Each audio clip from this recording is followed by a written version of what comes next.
বন্দে পুরুষোত্তম, বন্দে পুরুষোত্তম, বন্দে পুরুষোত্তম। পরম প্রেম দয়াল শ্রী ঠাকুর অনুকূলচন্দ্র রাতুল চরণে আমার কোটি কোটি প্রণাম। ইষ্ট পরিবারের সকলের চরণেই প্রণাম জানাই। আর আপনাদেরকে আমার রানন্দিত জয়গুরু অনেক অনেক ধন্যবাদ আমাকে পাশে থেকে উৎসাহ দেওয়ার জন্য। আপনারা দেখছেন বলে আমি ভিউটা বুঝতে পারছি, কিন্তু ভুল করছি কি না এটা বুঝতে পারছি না, বা কিছু কোনটা শুদ্ধ সেটাই। যদি কোনো ভুল টুল বলে থাকে একটু কমেন্টে জানিয়ে দেবেন। তো এখানে আমি আচার্য সান্নিধ্য আপনাদেরকে পড়ে শোনাচ্ছি 31, এটা 27/8 1430 বৃহস্পতিবার, 13/7/2023। প্রাতঃপ্রার্থনার পর আচার্যদেব বড় নাটমণ্ডপে বসেছেন। আমাদের মাঝে আলোচনা সূত্র বলছেন, শ্রীকৃষ্ণ না থাকলে পাণ্ডবদের অবস্থা কৌরবের মতোই হতো। তো ডিসিশন নিতে ভুল করতো। অভিমন্যু চক্রব্যূহে ঢুকলো, আগে বেরোনোর রাস্তা ঠিক রাখ, তা না করে ঢুকে পড়ল। আমি গ্যারেজে গাড়ি রাখার সময় ঘুরিয়ে রাখি, যাতে পরে যখন গাড়িটা নেব তখন আর ঘোরানোর জন্য সময় ব্যয় করতে না হয় বা ঝামেলায় পড়তে না হয়।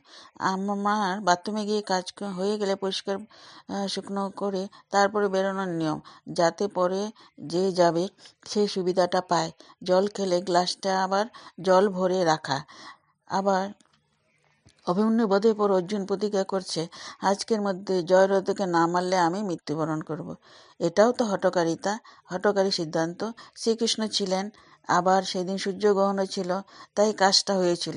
তা না হলে তো ঝামেলায় পড়তো।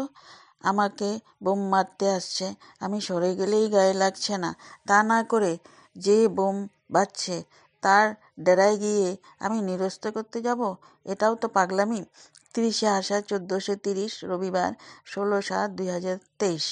তো প্রাতঃপ্রার্থনার পর আচার্যদেব নাটমণ্ডপে বসেছেন। নানা আলোপাদি চলতে থাকে।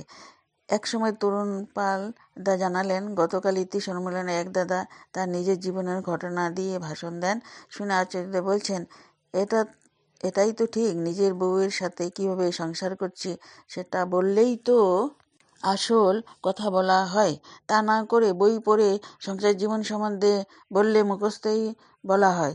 কুতুন্দা প্রীতিপ্রসন্ন ভট্টাচার্য ইংল্যান্ডে পড়তে গিয়ে বাবাকে দাদাকে চিঠি লিখেছেন, তুই চলে আয়, এখানে পড়াটা একেবারে তোর মতন। তার মানে উনি কুতুন্দা পরীক্ষা যা লিখেছেন তাতে পরীক্ষক কোনো নাম্বার দেননি, কারণ বলেন, এটা তো তুমি বইটা লিখেছ, তোমার নিজের লেখা কই? অর্থাৎ বই পড়ে বই না হয়ে তার মর্মার্থ কি বুঝেছ, তারই গুরুত্ব সেখানে। 15 শ্রাবণ 1430 মঙ্গলবার, 1/8/2023। প্রার্থনাতে বড় নাটমণ্ডপে আচার্যদেব নানান প্রসঙ্গে অবতারণায় সূক্ষ্মতার বিষয়ে বলতে গিয়ে বলছেন, আমি বাচ্চা সময় পড়তে বসে বই খাতা ছড়িয়ে ছিটিয়ে রাখতাম, তাই দেখে একদিন পিন্টু কাকু বলছেন, খবরের কাগজ আসতো ঠাকুরের কাছে, সারাদিন ধরে অনেকের হাতে ঘুরে শেষে সেটি অধিষ্ঠান হতো ঠাকুর ঘরে। একদিন ছোট দাদু এক ছেলে সেই কাগজটা রাখতে গিয়ে গুছানো রকমে রাখেনি। ঠাকুর তা দেখে বললেন, হয়নি, ঠিক করে রাখালেন। পরে ওই ছেলেকে কে পড়ায় জিজ্ঞাসা করে জানলেন রেবতী বিশ্বাস দা। রেবতী তাকে ডেকে বলছেন, ওদের পড়াস, তা বই কিভাবে গুছিয়ে রাখতে হয় শেখাস নাই? শিশি বদ্দার সান্নিধ্যে প্রভাত চক্রবর্তী দা কীর্তন করছেন, ডান হাতে মাইক, বাঁ হাতে দিকে ঠাকুরের দিকে দেখিয়ে, ডান হাতে মাইক ধরে বাঁ হাত দিয়ে ঠাকুরের দিকে দেখি। কীর্তন শেষে হলে বর্দা বললেন, বাঁ হাত দিয়ে ঠাকুরকে দেখালি, মাইকটা বাঁ হাতে নিয়ে ডান হাত দিয়ে তো দেখাতে পারতিস। তো কাহিনীটি ব্যক্ত করে বলছেন, এই যে সূক্ষ্মতা, ঠাকুর ঘরে হুক্কাটা ওঠা থাকলে তিনি ঠিক করাতেন। আমারও এটা অভ্যাস, মানে আচার্য বললেন। বদ্দার কাছে থাকার সময় একবার অজিত ধরদা টেবিল থেকে ডেস্কলাইট বাক্সটা নিয়ে কাজ সেরে রাখার সময় ছুঁড়ে ফেলে রেখেছেন, আর বদ্দা বলছেন, ওর ব্যথা লাগলো না? অজিতদা ভাবছেন, কাকে ব্যথা দিলাম? তারপর বলছেন, দেশলাইটা নেওয়ার সময় যেভাবে নিলি, কাজ হয়ে গেলে রাখার সময় এভাবে ছুঁড়ে রাখলি কেন? ওতে তো ও ব্যথা পেল। কয়দিন আগে তার নিজের একটা ঘটনা বলছেন, ছাতাটা রোজ যেখানে রাখি সেখানে না রাখার দরুন পরে বেরোনোর মুখে খুঁজতে গিয়ে 4-5 মিনিট অস্বস্তিতে পড়তে হলো। মনার মেয়ে 12 বছর বয়সে একটি চাবি অবিনের মাকে দিতে গিয়ে অন্য একটা কাজের রান্নাঘরে গিয়ে সেখানে রেখেছে। পরে সেই চাবি খুঁজতে গিয়ে একদিন উদ্বেগে কাটে। তাই কোনো কাজে হাত দিলে সেটা কমপ্লিট করে অন্য কাজ হাত দেওয়া দরকার। তারপরে আরেক প্রসঙ্গ বললেন, গাছপালা, কীট পতঙ্গ, জীব জন্তু সবাই নির্দিষ্ট ধরনে চলে, তা থেকে তাদের ডিভাইড হয় না।